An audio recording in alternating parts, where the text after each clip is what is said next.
Against a chaotic backdrop in Afghanistan's capital, Kabul, Western nations are scrambling to vacate people from Afghanistan. US President Joe Biden has ordered all troops out of the South Asian nation by the end of this month. Yet there are pleas from European allies for more time to get people out of the nation. Amid ambiguity on the final date of US military's departure, US Secretary of State Antony Blinken has said that the Taliban have vowed safe passage for Americans, Afghans at risk, and for third country nationals once the pull-out deadline passes, which means the entire evacuation process is fated to spill over the deadline.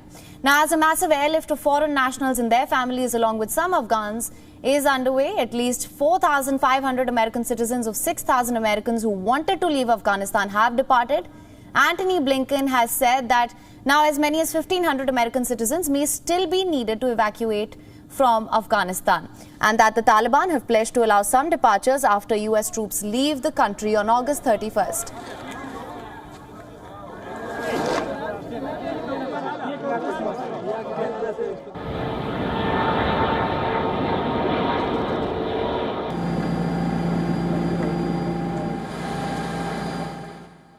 The Taliban have made public and private commitments to provide and permit safe passage for Americans, for third country nationals, and Afghans at risk going forward past August 31st. From my perspective, from the President's perspective, this effort does not end on August 31st. It will continue for as long as it takes to help get people out of Afghanistan who wish to leave.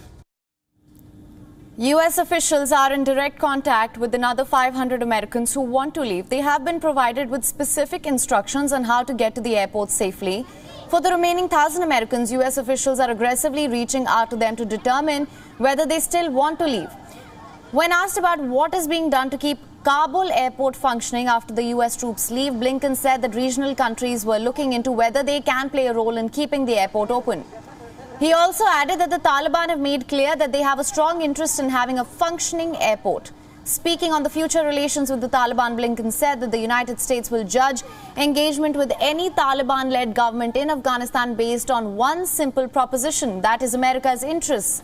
If it makes good on its commitments to allow people who want to leave Afghanistan to leave, that's a government US can work with. And if it doesn't, America will make sure that every appropriate tool is used to isolate that government. In 10 days since the Taliban swept into Kabul, over 10 days now, the United States and its allies have mounted one of the biggest air evacuations ever. More than 82,000 people have been evacuated from Afghanistan in one of the largest US airlifts in history. More than 10,000 people are currently at the Kabul airport waiting to be evacuated from Afghanistan. The United States military said it will shift its focus now in the final 2 days after assisting fleeing civilians to evacuating its own troops. Biden, who is implementing a withdrawal negotiated by his predecessor Donald Trump, said US troops in Afghanistan face mounting danger if they stayed. He has ordered the development of alternative plans that could be used should the final withdrawal date be extended.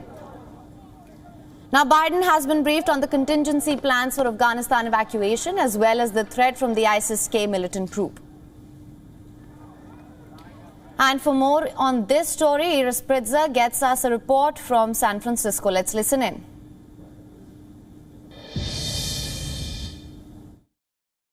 U.S. Secretary of State Antony Blinken says that he believes that there are around 1,500 Americans left in Afghanistan, and the U.S. has been in contact with about 1/3 of those people, so about 500 Americans, and that they have been given detailed instructions about how to get to the Kabul airport in the coming days in order to leave the country.